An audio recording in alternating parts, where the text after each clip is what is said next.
방금 전에 이제 우리가 MPU6050이라는 걸 이용해서 가속도를 측정하는 부분을 만들어 봤습니다. 그리고 그걸 바탕으로 한 걸음 한 걸음 가는 거를 확인해 봤는데, 여기가 가지고는 이게 IoT 만보계로서 많이 부족하죠. 그래서 좀 더 기존 제품을 분석할 필요가 있겠습니다.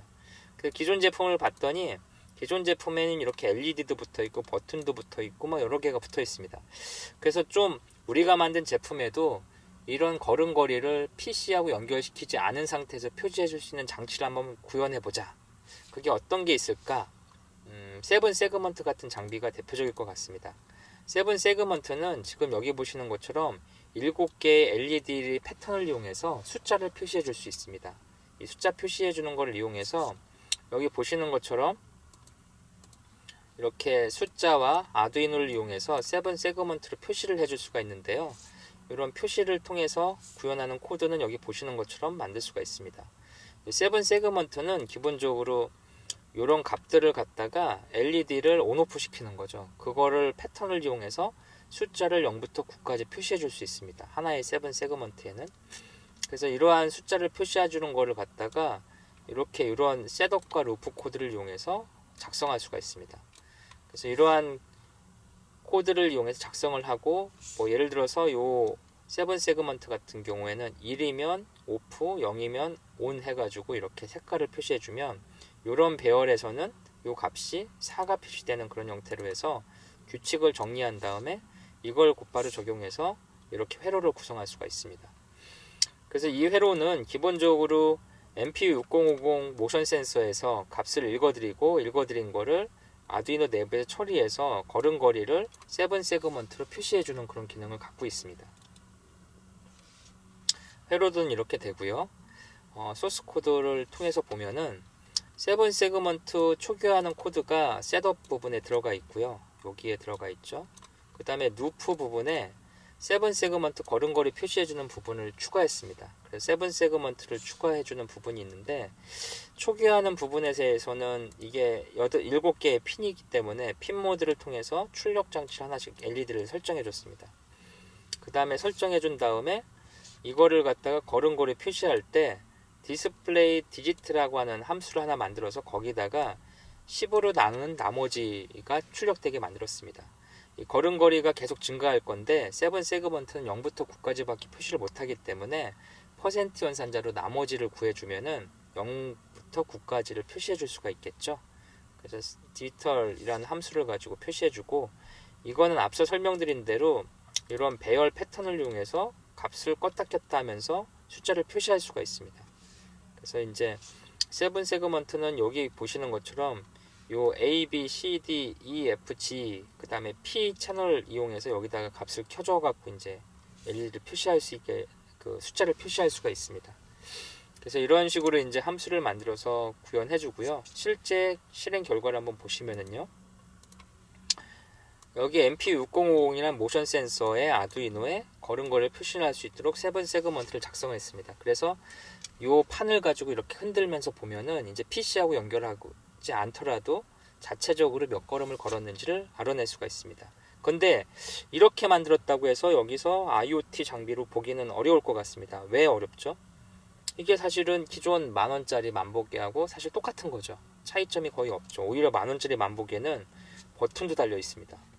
그래서 우리가 지금 만든 거에다가 버튼을 한번 추가해 보자. 이 버튼을 추가하려면 뭐 아두이노나 이런 전자회로에 보면 풀업, 풀다운이라고 하는 게 있는데요.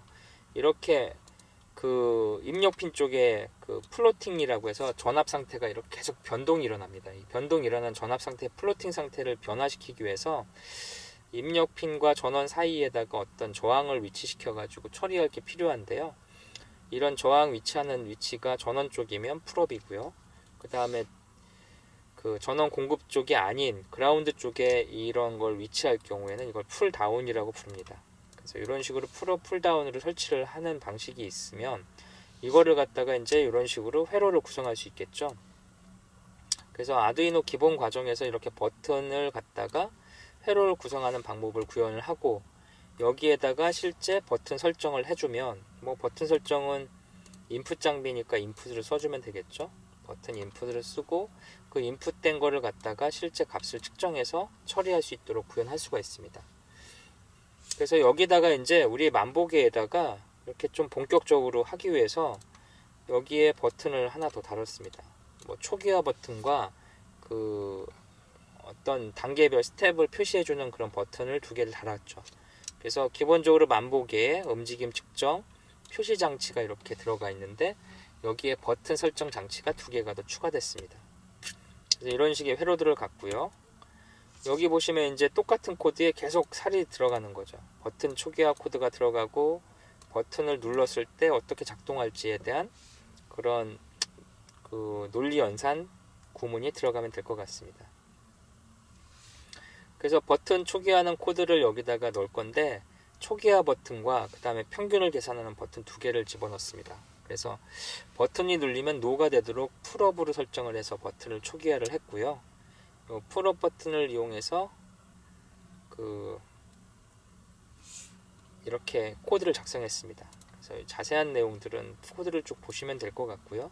이렇게 코드를 작성해서 실제 완성된 제품을 보면은 여기 보시는 것처럼 모션 센서, 액정 표시 장치, 그 다음에 버튼이 있는 것과 같은 이런 기능들을 구현할 수가 있습니다.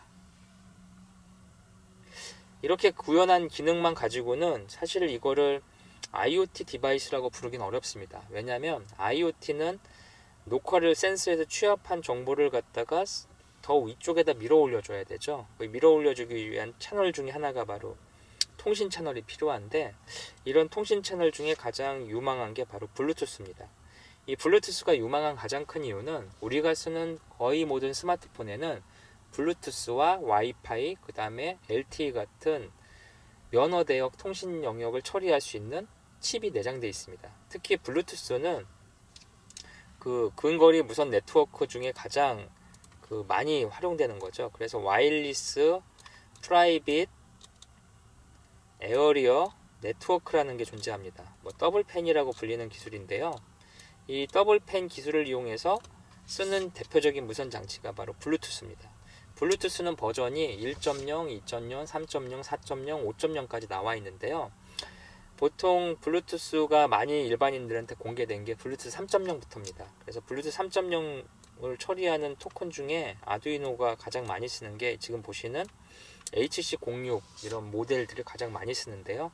이런 모델들은 블루투스 3.0을 처리하고요. 그 다음에 블루투스 4.0부터는 특별히 BLE라고 불리고 있습니다. 이 BLE는 블루투스 로우 에너지의 약자고요.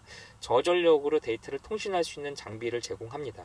그래서 블루투스 로우 에너지 같은 경우에는 아이폰에서 이제 본격적으로 지원이 됐고 이 근거리 웨어러블 제품의 가장 대표적인 통신 채널로 이렇게 구성이 되어 있습니다. 최근에 블루투스 5.0이 나왔는데 블루투스 5.0은 BLE 기능에다가 이런 어떤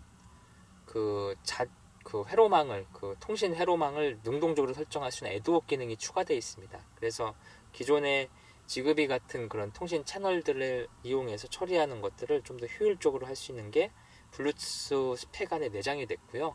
이런 블루투스 스펙들은 향후 출시되는 최신 스마트폰에 기본적으로 들어갈 거기 때문에 앞으로 블루투스라고 하는 부분은 지속적으로 발전할 것으로 예상이 되고 있습니다. 그래서 여러분들도 이 블루투스에 대한 내용들은 좀 꼼꼼히 챙겨보시는 게 좋을 것 같습니다. 블루투스 같은 경우에 이제 뭐 아두이노에다가 이렇게 토큰을 이용해서 할 수도 있고 블루투스 칩이 아예 내장되어 있는 블루노 같은 제품들도 있습니다. 최근에는 아예 아두이노에서 무선 통신을 하도 많이 쓰기 때문에 아예 칩에다가 내장시켜 놓은 제품들이 있고요. 라즈베리 파이 같은 오픈소스 하드웨어도 라즈베리 파이 3부터는 BLE가 기본적으로 내장되어 있습니다. 그래서 이제 이런 식의 블루투스의 활용도가 굉장히 높다라는 걸 이해하시면 되고요. 이 데이터 통신에서는 받는 쪽과 보내는 쪽의 데이터가 똑같이 주고받는 게 필요한데 이런 보드레이트라는 컨셉이 있습니다. 그래서 보드레이트를 이용해서 보내는 속도와 받는 속도를 맞춰줘야 되는데 이 보드레이트는 뭐 특별한 의미가 있는데요. 숫자가 1일 경우 1200으로 보내는 거고 뭐 가장 디폴트가 이제 보드레이트 4인데 9600으로 통신하는 방식입니다. 9600만큼 데이터를 보내면 보드레이트 4로 맞춰주고 상대방도 보드레이트 4로 돼 있을 때 싱크가 맞춰서 데이터가 잘 날아다니겠죠. 블루투스 관련된 이런 칩을 쓸 때는 기본적으로 블루투스 안에 있는 펌웨어 세팅을 바꿔줘야 되는데요. 이 블루투스 펌웨어 세팅을 바꿔주는 방법은 크게 두 가지가 있습니다. 하나는 시리얼 창에서 직접 바꿔주는 방법이 하나 있고요. 두 번째 방법은 블루투스 토큰하고 USB to UART라는 이런 장비를 물린 다음에 여기에다가 전용 이 펌웨어 제어 프로그램을 연결해서 바꿔주는 방법이 있습니다. 근데 일반적으로 아두이노에서는 기본적으로 프로그램 코드를 조금만 만들어서 고치면 이 특별한 장비가 없어도 블루투스 세팅을 바꿀 수가 있습니다. 그래서 그럼 바꾸는 방법에 대해서 좀 설명을 드릴 생각인데요. 기본적으로 아두이노에서 HC06 같은 블루투스 토큰을 쓸 때는 기본적으로 소프트웨어 시리얼이라는 부분을 활용합니다. 그래서 소프트웨어 시리얼 클래스를 이용해서 블루투스 통신은 사실은 RxTX의 시리얼 통신이거든요. 그래서 두 핀을 연결시켜 주는 걸 코드를 초기화시켜 주고 셋업에다가 시리얼 통신하고 똑같이 begin 함수를 넣어주게 됩니다. 그리고 루프에서는 이거에 대해서 통신이 가능한지 체크해서 읽기와 쓰기 함수를 써가지고 PC하고 아두이노가 연결되는 시리얼 통신하고 똑같은 방식으로 데이터를 주거니 받거니 하면 처리할 수 있는 부분이 있습니다. 아두이노 프로그램에서 블루투스 펌웨어를 직접 바꾸려면은요, 방금 전에 우리가 살펴봤던 코드를 이렇게 작성을 해놓고요, 실제 그 시리얼 핀 번호를 넣어준 다음에 시리얼 창을 띄워놓고 여기에다가 명령어를 써주면 됩니다. 그래서 기본적으로 블루투스 펌웨어를 제어하는 명령어는 AT 명령어라고 불리는데, AT 커맨드라고 불리는데, AT 명령어를 가지고 블루투스의 이름을 바꿀 수 있습니다. 이 블루투스 이름은 스마트폰 같은 데서 블루투스 디바이스 찾기 버튼 눌렀을 때 표시되는 그 해당 디바이스의 이름입니다. 그래서 AT라고 써주고 여기다가 name이라고 써주고 뒤에다가 myBt라고 써주면 실제 스마트폰에서 검색할 때 해당 블루투스 토큰이 myBt로 표시가 됩니다. 그래서 이런 식으로 써주고 여기서 엔터를 누르면 실제 값이 바뀌었다라는 것을 시리얼 창을 통해서 쉽게 확인할 수 있습니다. 이외에도 블루투스 펌웨어는 블루투스의 이름 이외에 핀 번호라고 해서 암호를 설정하는 거를 세팅해 줄 수 있습니다. 핀은 보통 4자리로 구성되는데요. 블루투스 두 개의 페어링을 맞출 때 쓰는 키고요. 이 키를 설정하기 위해서는 블루투스 펌웨어에다가 AT 커맨드 명령어로 핀이라고 입력을 하고 뒷부분에다가 번호를 입력해 주면 됩니다. 그 다음에 이제 통신 속도를 설정하는 게 있는데, 통신 속도는 AT 커맨드 뒤에 보드레이트라고 해서 BAUD를 써주고 실제 통신 속도의 번호를 써주면 이 속도를 맞출 수가 있습니다. 그래서 뭐 예를 들어서 보드레이트 4 같은 경우에 기본적으로 통신 속도가 9600이기 때문에 뭐 이렇게 해서 엔터를 쳐주면 여기에 해당 통신 속도가 9600이 표시되는 것을 확인하실 수가 있습니다. 이렇게 해서 블루투스 펌웨어를 설정하면 상대방 PC에서 이 블루투스 펌웨어를 체크해서 확인할 수가 있는데요. 일반적으로 윈도우 PC에서는 그 설치 추가 항목에 블루투스 토큰 설치하는 부분이 있습니다. 그래서 설치 추가에 블루투스를 키시면 방금 전에 우리가 세팅한 블루투스 토큰이 이렇게 보이게 됩니다. 이 보이는 토큰에다가 연결하고 연결할 때 핀 번호 설정했던 걸 넣어주고요. 확인 장치를 해주면 실제 PC에서 연결이 돼서 확인할 수가 있습니다. 이렇게 된 상태에서 이런 식의 한번 그 구성을 한번 해보는 걸 생각해 보시죠. 아두이노 가지고 여기서 이제 프로그램을 작성하죠. 이 PC로 작성을 해서 아두이노의 컴파일 업로드를 통해서 이렇게 시리얼 통신을 여기를 제어할 수 있습니다. 그리고 얘는 RxTX에 연결되어 있죠. 아두이노하고. 그리고 얘는 PC와 상대방 PC와 무선으로 연결되어 있습니다. 이런 상태에서 여기에서 시리얼 채널에서 어떤 값을 보내고 여기서 받고 주고받고 하는 코드를 작성하고 싶다. 이럴 때 쓸 수 있는 게 바로 이런 그림입니다. 이런 그림에서 이제 그 기본적으로 PC에서 개발 환경에서 보낼 때는 아두이노의 시리얼 창에서 이렇게 입력하는 걸 해주면 되겠죠. 예를 들어서 하이 아두이노라고 이렇게 써주고 여기는 USB 채널을 통해서 아두이노를 거쳐서 블루투스 토큰까지 가서 명령어가 실행되겠죠. 실행이 되면 여기서부터는 무선으로 해당 PC로 이렇게 들어갑니다.